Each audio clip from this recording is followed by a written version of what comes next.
guarantee, and it shows in moments like this. Check out all the different handshakes he's got with the teammates. He's got this one. And he's got this one. Well, that one's pretty straightforward. See, he can't. It's too hard for Cam to have. LeBron's got a big multi-part handshake with every teammate, but LeBron's only got 10, 11 teammates. Cam got 50 of them. Yeah, well, that's most of the skill guys. I don't think the offensive linemen like you need a handshake. Like, they're not into that. He and Greg Olsen got one. Well, Greg Olsen, he ain't all the way. You know what I'm saying? He went to Miami. G-Reg was his rap name. That's a real story. Oh, look it up. Yes, absolutely. 7th Floor Crew. Oh, yeah. 7th Floor Crew. They got some other stories, too, about Greg Olsen that are legendary. They gonna get down. Greg Olsen, that's our guy. Remember, America, if you don't have rooting interest for the Panthers this weekend, Cam throws for 400. Greg promised us he's gonna wear Cam's outfit to the postgame, a la Ryan Fitzpatrick. Yeah, he's got some swag. He's got some swag. Watch that 30 for 30. Oh, yeah. Greg Olsen. Good Lord. You ain't lying. Time for stories to start your morning. The Giants might have lost the game. They won the running back battle. Saquon Barkley, Giants' first-round pick, had 229 yards from scrimmage and a touchdown, including a number of very, very dazzling runs.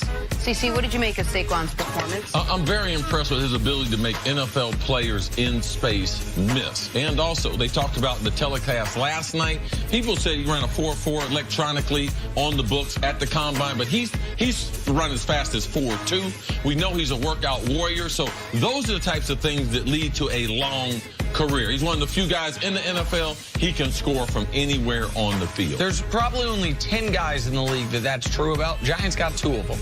Yeah, Saquon and Odell. It's one of the reasons why it's so criminal how bad that offense as a whole has been this year.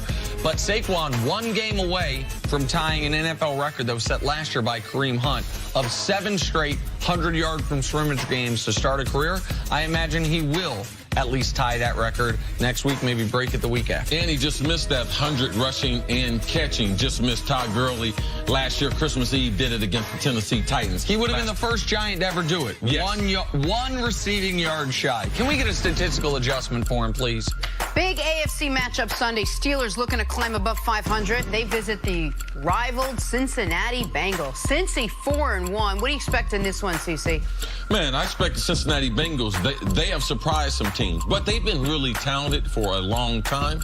Got Vontaze Burfict back last week. Will he be able to help that defense kind of stabilize some things? Geno Atkins, defensive tackle for Cincinnati Bengals. Outside of Aaron Donald, it'd be hard-pressed to find someone playing the game higher than them. Pittsburgh Steelers, do they take that continuity offensively, what they developed last week, into this week's game against the Bengals? I believe this is a must-win for the Pittsburgh Steelers. Winner of this game will win the AFC North. How about that? If the Bengals win this game, I'm going to have to take them seriously at 5-1. If the Steelers win this game, you're going to say, okay, they're getting Le'Veon Bell back soon. They've gotten over the first month of the season woes. Winner of this game is going to win the AFC North. I think it's Pittsburgh, even though they're a slight underdog. All right, Browns hosting the Chargers this Sunday. Cleveland hasn't won back-to-back home games since 2014, but there's new energy in Cleveland. Baker Mayfield says the Browns are capable of making the playoffs. Nick and Baker keep the momentum going Sunday against the Chargers. I think they can. I think the Browns can win this weekend, even though they're going up against a quarterback in Phillip Rivers that's playing as well as he's ever played and as well as any quarterback in football.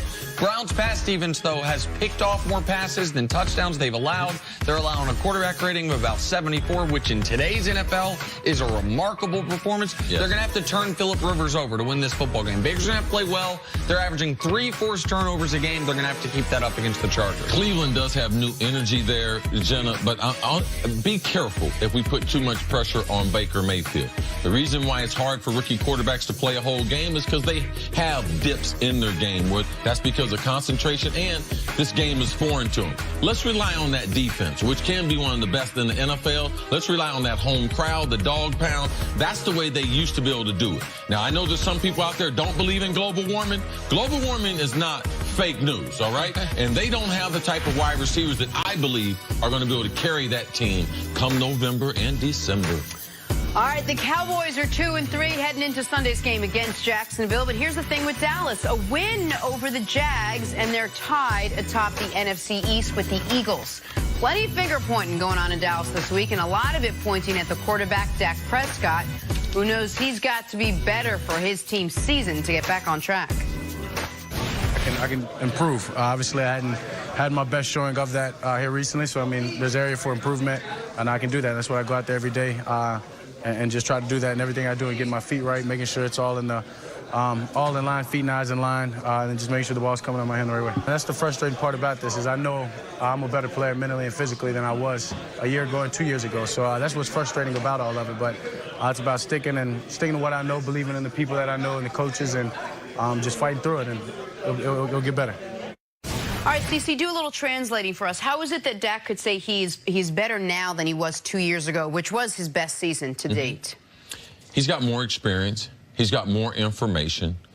He's got 2.5 years of being around the NFL. He's been to training camp a couple of times.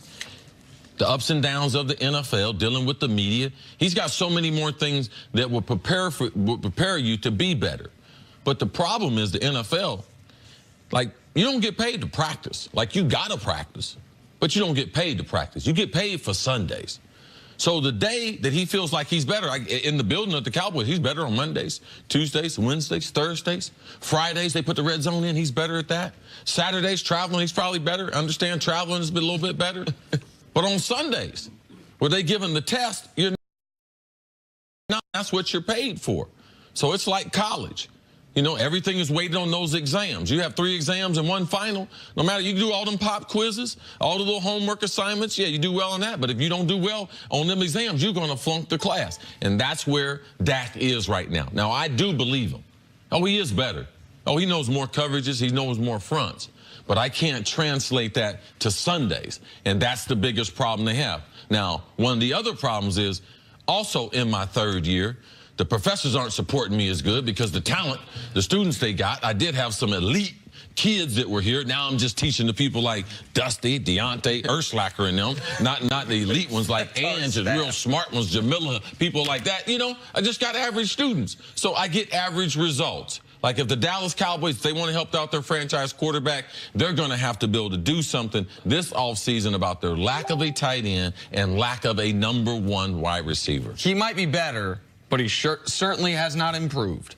And so maybe he is better in the classroom. Maybe he does understand more. Maybe he is a better pro. It's impossible for him not to be. Sure, I mean, because he's showing up to the weight room, he's showing up to film sessions. Like even if you're, I would almost, this is an awkward example, but you move to a foreign country, you don't speak the language, you live there for 3 years, even if you don't try to, you're going to speak the language better than when you got there. Yeah. And so like you just by immersion. So I understand why he thinks that, but his play, not only has it not improved, he hasn't even been able to maintain it. And that's the killer. If Dak never statistically got better than he was his rookie year, the Cowboys would have signed up for that, man. I mean, you got like a 7-to-1 interception to touchdown ratio or 6-to-1 touchdown interception ratio, pardon me, a quarterback rating north of 100. You're never, all those things. But instead, he was much worse last year, and this year is even worse than that. And here's the one reason why I can't put all of it on the lack of talent around him this year. Last year's numbers have built into it 6 games without Zeke. This year's numbers, I know he has no Dez and no Witten, but he's had Zeke the whole time. So the receivers are worse, but part of this is, despite knowing more, despite being, quote, better, unquote, Dak has played worse. Dak has been one of the least effective quarterbacks in football this year. Dak cannot afford to play worse on Sunday when he takes on a Jacksonville Jaguars defense. Then he better take out a loan if he can't afford to, because he's about to. Like, so, I mean, it's who they're playing. I'm sorry to interrupt you, but I mean, Patty Mahomes had the worst game of his season against this team. Jenna, 3 weeks in a row. 2 weeks ago, I said, hey, they need to throw 8 balls deep. All right, last week, I said, hey, let me back that on up a little bit. They need to throw 1 a quarter. Let's go 4 deep. Look, they can't play this game the way that Dallas wants to play, because you can't outslug Jacksonville. That's what they do. And A.J. Bouye, opposite of Jalen Ramsey, is playing great football on the outside. Like, do I want my wideouts going against them? No, not Dallas wideouts. So Zeke, I got to get Zeke out of the backfield. I got to throw him the ball. Like, that's the only path to victory for the Cowboys is right Ezekiel Elliott. Now, 2 passes deep, 8 to 4 to 2. And I'm trying. Okay. Next year, just hope for the best. I'm trying. All right, moving on to the game of the weekend. Patrick Mahomes in the 5-0 Chiefs.